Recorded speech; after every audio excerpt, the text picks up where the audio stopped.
छत्तीसगढ़ में मिशन 2023 के लिए चुनावी रणनीति बनने लगी है। बीजेपी कांग्रेस दोनों ही पार्टियां चुनावी मूड में आ गई हैं। कांग्रेस में खुद सीएम भूपेश बघेल ने मोर्चा संभाला है और कार्यकर्ताओं से संवाद कर रहे हैं। वहीं बीजेपी में भी हलचल देखने को मिल रही है। रायपुर से दिल्ली तक नेताओं की दौड़ लगी है। बस्तर में चिंतन शिविर से पहले केंद्रीय राज्य मंत्री रेणुका सिंह के दिल्ली स्थित बंगले पर हुई बैठक में कई बीजेपी नेता शामिल हुए।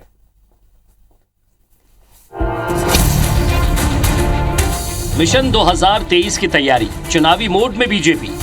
बस्तर में करेगी चिंतन, दिल्ली में बना प्लान। संगठन में फेरबदल की सुगबुगाहट।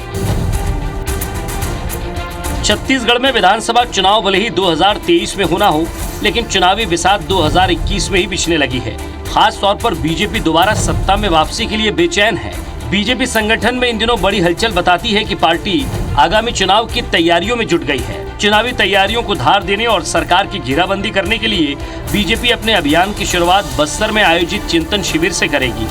3 दिवसीय शिविर में राष्ट्रीय अध्यक्ष जेपी नड्डा को भी आमंत्रित किया गया है। हालांकि शिविर में कौन कौन शामिल होंगे और किन किन मुद्दों पर चर्चा होगी, इस पर विचार विमर्श चल रहा है।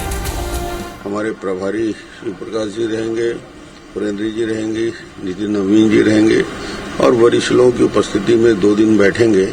और ये पूरे शॉर्ट टर्म और लॉन्ग टर्म स्ट्रेटजी क्या होगी, नीचे स्तर में कार्यकर्ताओं को मोबिलाइज करने के लिए, इन सारे विषयों को लेकर हम बैठ के खुले रूप में चर्चा करेंगे राष्ट्रीय नेतृत्व के साथ। बीजेपी का चिंतन शिविर बस्तर में होना है, लेकिन इसका एजेंडा क्या होगा? बैठक में कौन कौन नेता शामिल होंगे? आखिर बस्तर में ही बैठक क्यों?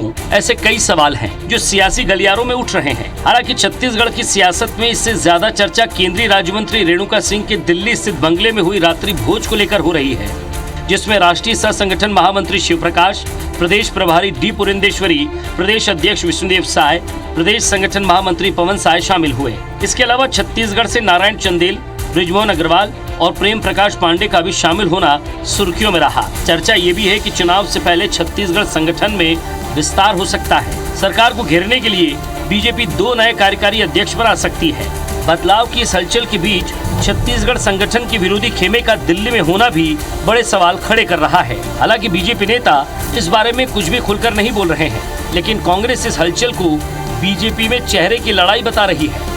पार्टी में दायित्व का एक प्रकार से हेरफेर होते रहता है और मूल रूप से भारतीय जनता पार्टी कार्यकर्ताओं की पार्टी है। और इसीलिए अटल जी की बात मैं कोट करना चाहूंगा।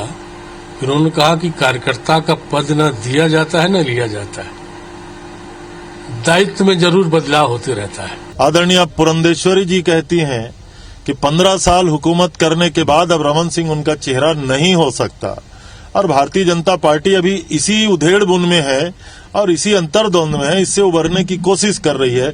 उसके बाद ही छत्तीसगढ़ में कुछ आगे कर पाने की स्थिति में वो आ पाएंगे। पहले अपने पार्टी के अंदर का जो उनकी लड़ाई है उससे वो लोग पहले उभर जाएं। इससे पहले बस्तर में प्रदेश कार्य समिति की बैठक में तत्कालीन राष्ट्रीय अध्यक्ष राजनाथ सिंह की उपस्थिति में 2002 और 3 में हुई थी, जिसके बाद प्रदेश में बीजेपी की सरकार बनी थी। हालांकि चुनाव से पहले तत्कालीन गृह राज्य मंत्री चिन्मयानंद पर अजीत जोगी ने सीआरपीएफ की तैनाती कर चुनाव में गड़बड़ी के आरोप लगाए थे।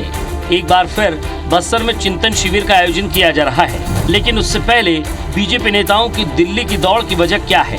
क्या वाकई बीजेपी में कार्यकारी अध्यक्ष की सुगबुगाहट है?